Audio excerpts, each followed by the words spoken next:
मानव driving school बैसावतापुर जिला झुंझुनू राजस्थान से हमारे पास अभी हाल में बिहार पुलिस के चालक के जो अभ्यर्थी आए हुए हैं, जिनका हमने कल से बैच शुरू कर दिया है, उनकी आज हम हमारे यहाँ पर प्रैक्टिकल क्लास ले रहे हैं।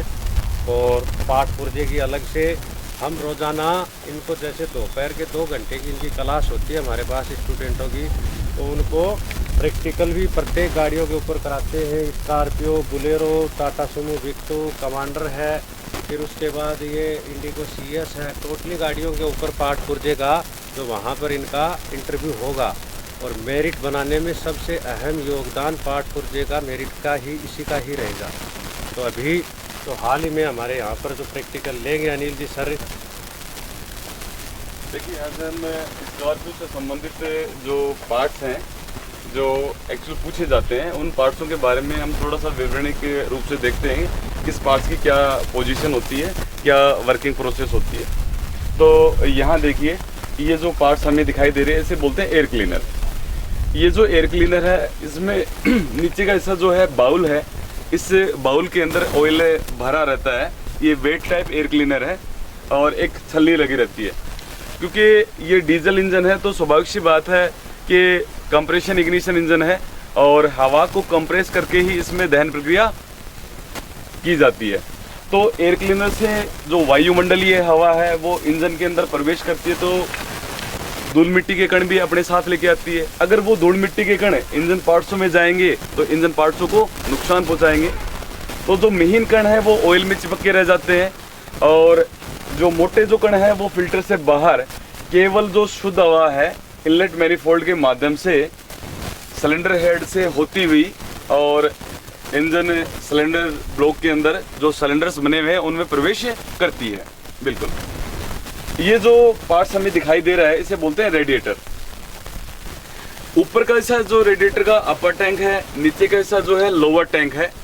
और ये जो कैप आपको दिखाई दे रही है, ये प्रेशर टाइप कैप होती है। कैप 2 प्रकार की होती है, एक तो ऑर्डिनरी कैप और एक होती है आपकी प्रेशर टाइप। प्रेशर टाइप के कैप के अंदर 2 वाल्व होते हैं स्प्रिंग लोडेड। एक तो होता है वैक्यूम वाल्व, दूसरा होता है प्रेशर वाल्व। वैक्यूम वाल्व कोई भी चीज़ के संचरण के लिए उसमें वैक्यूम ज़रूरी है ताकि वो पानी रोटेट हो सके। पानी गर्म होने के बाद में जब इसका तापमान बहुत बढ़ जाता है तो प्रेशर वाल्व उसको रिलीज कर देता है ताकि रेडिएटर को किसी प्रकार का कोई नुकसान ना हो। तो इसी तरह पर आप देखिए कि जो हमें ये जो सिस्टम दिखाई दे रहा है, इसे ब्रेक बूस्टर भी बोल देते हैं संयुक्त रूप से, लेकिन वैसे देखा जाए पार्ट्सों को अलग अलग रूप से, तो ये ये जो है आपका ब्रेक सर्वो है, ये मास्टर सिलेंडर है, ये ब्रेक ऑयल कंटेनर है। यानी कि इस गाड़ी के अंदर जो ब्रेक सिस्टम है वो पावर ब्रेकिंग सिस्टम है। तो अगर शक्ति के हिसाब से बात की जाए, पावर के हिसाब से बात की जाए, तो ब्रेक 2 प्रकार के होते हैं। मैकेनिकल ब्रेक जो यांत्रिक ऊर्जा से प्रभावित होते हैं और दूसरा होता है पावर ब्रेक। पावर ब्रेक की अगर श्रेणियां देखी जाए तो इनको 4 श्रेणियों में विभक्त किया गया है। सबसे पहले देखें तो हाइड्रोलिक सिस्टम। दूसरा जो सिस्टम है हमारे पास में सर्वो या वैक्यूम सहायता प्राप्त ब्रेक है। जो आपने देखा कि भी स्कॉर्पियो है, अपने पास में जो बुलेरो गाड़ी है, इनके अंदर यही है। यानी कि हाइड्रोलिक जो ब्रेक सिस्टम था उसी का सुधार रूप क्या है, ब्रेक सर्वो या वैक्यूम सहायता प्राप्त ब्रेक है। तीसरा जो ब्रेकिंग सिस्टम होता है वो पावर ब्रेकिंग में वो एयर ब्रेक सिस्टम होता है, जो कि अपने पास में बस हैं या एस मॉडल ट्रक हैं उनके अंदर वो देखने को मिलता है, हैवी कॉमर्शियल व्हीकल्स के अंदर। और जो चौथा जो ब्रेकिंग सिस्टम है पावर में आता है वो इलेक्ट्रिक सिस्टम है, जो वर्तमान में अपने पास में नहीं है, लेकिन जो विदेशी गाड़ियाँ उनमें सभी में वो आ रहा है, काफ़ी महंगी गाड़ियों के अंदर। तो अब इसी तरह पर हम देखते हैं बुलेरो से संबंधित लगभग से सेम पार्ट्स हैं, लेकिन फिर भी उनके बारे में थोड़ा सा देखते हैं। तो यहाँ आप देखिए कि ये जो इंजन के ऊपर का जो हिस्सा आपको दिखाई दे रहा है इसको बोलते हैं टेपिट कवर।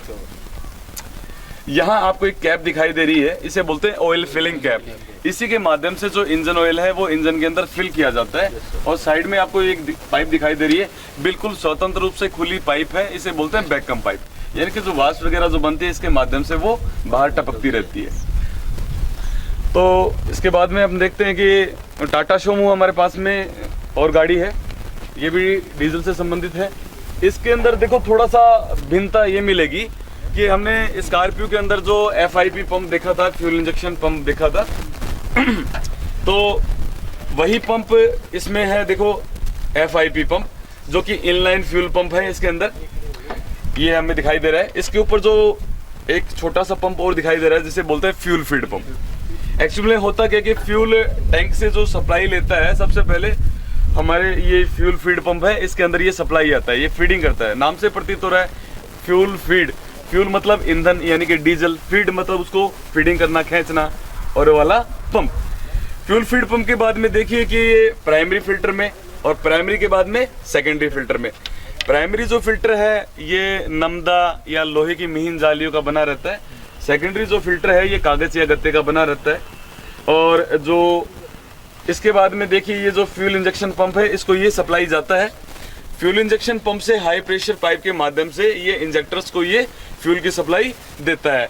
और यहाँ देखिए, यहाँ इन इंजेक्टर से जुड़ी हुई ये पाइपलाइन आपको दिखाई दे रही है, ये ओवरफ्लो रिटर्न पाइप है, यानी कि जब अत्यधिकता हो जाती है तो वो इसके माध्यम से वापस रिटर्न हो जाता है। तो इसी तरह पर अब हम देखते हैं कि हमारे पास में अगली गाड़ी पे कि इनके पार्ट्सों में भी कुछ ज़्यादा डिफरेंस नहीं है, लेकिन थोड़ा सा इसमें ये है कि भाई आप देखिए इसके अंदर जो ब्रेकिंग सिस्टम है वो पेवर हाइड्रोलिक सिस्टम है। उनमें जो सिस्टम था वो सर्वो या वैक्यूम सहायता प्राप्त ब्रेक था।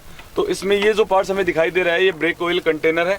नीचे की ओर आप देखिए मास्टर सिलेंडर है, इसके अंदर ये दिखाई दे रहा है मास्टर सिलेंडर है। और लाइट मोटर व्हीकल के अंदर ये जो आपको बैटरी दिखाई दे रही है ये 12 वोल्ट की बैटरी है इसके अंदर, जिसे गाड़ियों के अंदर जो बैटरी यूज में ली जाती है उसे लेड एसिड बैटरी बोला जाता है। क्यों बोला जाता है? क्योंकि इसमें सल्फ्यूरिक एसिड और प्लस में डिस्टिल वाटर का घोल भरा होता है।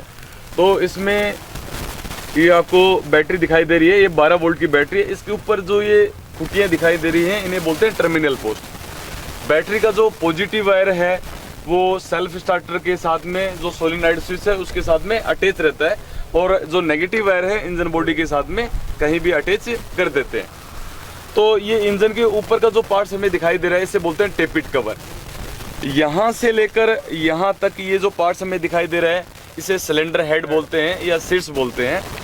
बीच का जो भाग है यानी कि सबसे बड़ा भाग जो इंजन का होता है जिसे इंजन ब्लॉक या सिलेंडर ब्लॉक के नाम से जाना जाता है। छोटे मोटे सभी पुर्जे इसी के ऊपर लगे रहते हैं। और इंजन का सबसे निचला भाग जिसके अंदर ऑयल भरा रहता है जिसे ऑयल चेम्बर या ऑयल संप या ऑयल पेन के नाम से जाना जाता है। 3 भागों में इसको विभक्त किया गया है। इधर देखिए ये एयर क्लीनर है, इनलेट मैनिफोल्ड के माध्यम से शुद्ध हवा इससे प्रवेश करती है। साइड में देखें तो ये एग्जॉस्ट मैनिफोल्ड है, एग्जॉस्ट मैनिफोल्ड के आगे ये साइलेंसर जुड़ा हुआ है।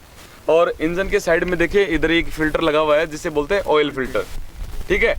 और इधर आपको देखें कि भाई ये जो 2 आपको फिल्टर दिखाई दे रहे हैं ये फ्यूल फिल्टर हैं यानी कि डीजल फिल्टर हैं। इसमें जो फ्यूल फीड पंप से जो पाइपलाइन जुड़ी हुई है वो प्राइमरी फिल्टर, और FIP पंप से जो फिल्टर की पाइपलाइन जुड़ी हुई है वो सेकेंडरी फिल्टर है इसके अंदर। तो इसमें देखिए ये रेडिएटर है, अपर टैंक, नीचे कैसा लोअर टैंक। और इसके बाद में देखिए फैन है, फैन के बाद में फैन पुली है, और फैन पुली के बाद में ये वाटर पंप है। और जिस सॉफ्टवेयर ये है वो केम सॉफ्ट होती है। लोअर टैंक से आप देखिए रेडिएटर के लोअर टैंक से ये जो वाटर पंप है पानी को अंदर की ओर खींचता है। और इस भाई पानी अंदर की ओर खींचता है इसके लिए भी व्यवस्था रहती है, इसके अंदर वाटर जैकेट्स बने रहते हैं। तो वाटर जैकेट्स के अंदर वो पानी घूमता है। आपके जो इंजन सिलेंडर है जहाँ पिस्टन चलती है उसके इर्द गिर्द ये वाटर जैकेट्स बने रहते हैं, क्योंकि आपको पता है कि जब फ्यूल का जब दहन होता है तो गर्मी उत्पन्न होती है। उस गर्मी को अवशोषित करने के लिए वाटर जैकेट्स में वो पानी रोटेट होकर, और ये देखिए ये जो हिस्सा आपको दिखाई दे रहा है इंजन का आउटलेट मार्ग है, यहाँ से ये रबर की होज पाइप जुड़ी हुई है। तो इंजन के आउटलेट मार्ग से रेडिएटर के इनलेट मार्ग में ये पानी जाता है। सीधी सीधी आपको जो दिखाई दे रही है ये ट्यूब्स होती हैं और आड़ी पड़ी हुई ये फिन्स है। तो ट्यूबों में पानी जाता है, वायुमंडलीय हवा फिन्सों से टकराती है, पंखा हवा को अंदर की ओर खींचता है। इस प्रकार ये इस इंजन की गर्मी को अवशोषित करता रहता है और ये प्रोसेस रेगुलरली चलती रहती है। आप ये देखिए नीचे की ओर आपको एक पुली दिखाई दे रही है जिसे बोलते हैं वाइब्रेशन डैम्पर पुली। इसके पीछे जो शाफ्ट होती है वो होती है क्रैंक शाफ्ट। जिस प्रकार मानव की रीढ़ की हड्डी है उसी प्रकार वो इंजन की रीढ़ की हड्डी है। इस क्रैंकशाफ्ट के बैक साइड में देखा जाए तो फ्लाईव्हील होता है और फ्लाईव्हील के ऊपर रिंग गियर रहता है और उसके पीछे रहती है आपकी क्लच असेंबली और क्लच असेंबली के बाद में आपका इंजन गियर बॉक्स रहता है। ठीक है, तो ये इंजन से संबंधित जो पार्ट्स हैं वो मुख्य पार्ट्सों के बारे में आपको मैंने अवगत किया एंड करवाया है। और इसमें बाकी पार्ट्स आप देखें तो यहाँ आपको जो FIP पंप दिखाई दे रहा है, इसका गियर है जो इंजन की क्लैंपशाफ्ट के द्वारा ऑपरेट हो रहा है। ठीक है, इसके अंदर तो इसके अंदर भी जो ब्रेकिंग सिस्टम है वो आपका हाइड्रोलिक सिस्टम चल रहा है जो पावर ब्रेकिंग सिस्टम के अधीन ही होता है।